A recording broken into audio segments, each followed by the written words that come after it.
या सगळ्याविषयी अधिक माहिती घेण्याकरता थेट जाऊया कबूतरखाना परिसरामध्ये आपल्या प्रतिनिधी भाग्यश्री प्रधान आचार्य त्या ठिकाणी आहेत। भाग्यश्री, आता मात्र या सगळ्या परिसरात जी काही दुकानं आहेत ती दुकानं दुपारी 1 वाजेपर्यंत बंद ठेवण्याचे आदेश जारी करण्यात आले आहेत। इतकंच नाही तर जैन देरासरचा मुख्य प्रवेशद्वार देखील बंदच राहणार आहे। नक्कीच लाखवी, आपण आता कबूतरखान्याजवळच आहे मी आणि जर बघितलं समोर तर जैन देरासर दिसतं। त्या जैन देरासरच्या आजूबाजूला मोठ्या प्रमाणात पोलीस जे आहेत ते तैनात करण्यात आलेले आहेत आणि जैन देरासरचे जे मुख्य प्रवेशद्वार आहे ते देखील बंद ठेवण्यात आलेलं आहे। या व्यतिरिक्त जर बघितलं तर जी आजूबाजूची दुकानं आहेत ती देखील 1 वाजेपर्यंत बंद राहतील असं जे आवाहन आहे ते पोलिसांनी केलेलं आहे। त्याचप्रमाणे नोटीस देखील पोलिसांनी त्या संदर्भात दुकानदारांना दिल्याची माहिती मिळते। जैन देरासरचे जे दरवाजा आहे तो देखील 1 वाजेपर्यंत तर नक्कीच बंद राहणार आहे। खरं तर 3 वाजता या सगळ्या प्रकरणाची सुनावणी आहे, उच्च न्यायालयात ही सुनावणी होणार आहे। मात्र आता जर बघितलं तर संपूर्ण कबूतरखान्याच्या परिसराला पोलीस तैनात करण्यात आलेले आहेत। मोठ्या प्रमाणात पोलीस फौज फाटा जो आहे तो वाढवण्यात आलेला आहे। पोलिसांची फौज एक्स्ट्रावाली मागवण्यात आलेली आहे।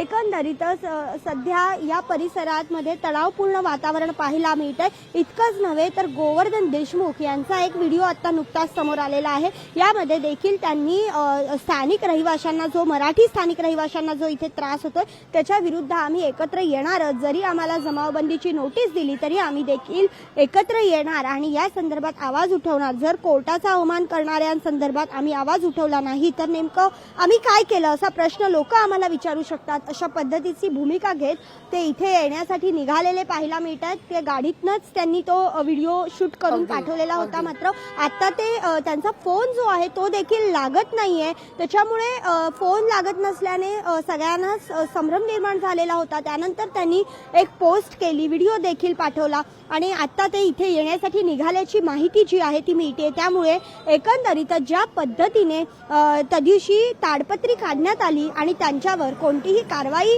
जैन समुदाय असेल किंवा पक्षीप्रेमी असतील त्यांच्यावर कोणतीही कारवाई पोलिसांनी केली नाही, त्याप्रमाणे आमच्यावर देखील कारवाई करण्याचा कोणताही अधिकार पोलिसांना नाही, अशा पद्धतीची भूमिका देखील त्यांनी घेतलेली आहे। गोवर्धन देशमुख कारमधून निघालेले आहेत, नुकताच त्यांनी एक व्हिडिओ सुद्धा जारी केलेला आहे। त्यामुळे आपण जर पाहिलं तर तुमच्या मागे जो काही पोलीस बंदोबस्त लागलेला आहे तिथं येणाऱ्या प्रत्येक कारची तपासणी केली जाते का? तिथं येणारी प्रत्येक गाडी चेक करूनच पुढे पाठवली जाते का? काय घडतंय नेमकं त्या ठिकाणी? आपण जर बघितलं तर सध्या कोणतीही चेकिंग अशी नाही, मात्र नाक्यावर आपण जर बघितलं तर कबूतरखान्याचा जो सर्कल आहे त्या सर्कलवर प्रत्येक ठिकाणी पोलीस उभे आहेत।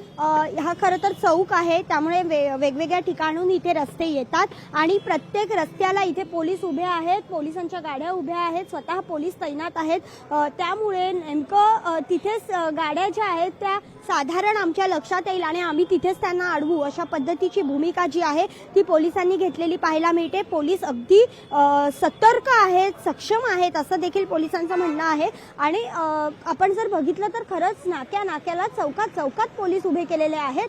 कोणत्याही प्रकारे जर इथे अनुचित प्रकार घडला तर तो घडू नये किंवा तसं काही होऊ नये यासाठी देखील पोलीस इथे मोठ्या प्रमाणात तैनात करण्यात आलेले पाहायला मिळतात। लागवी अगदी भाग्यश्री, तुर्तास धन्यवाद तुम्ही दिलेल्या एकूणच या सविस्तर माहिती करता।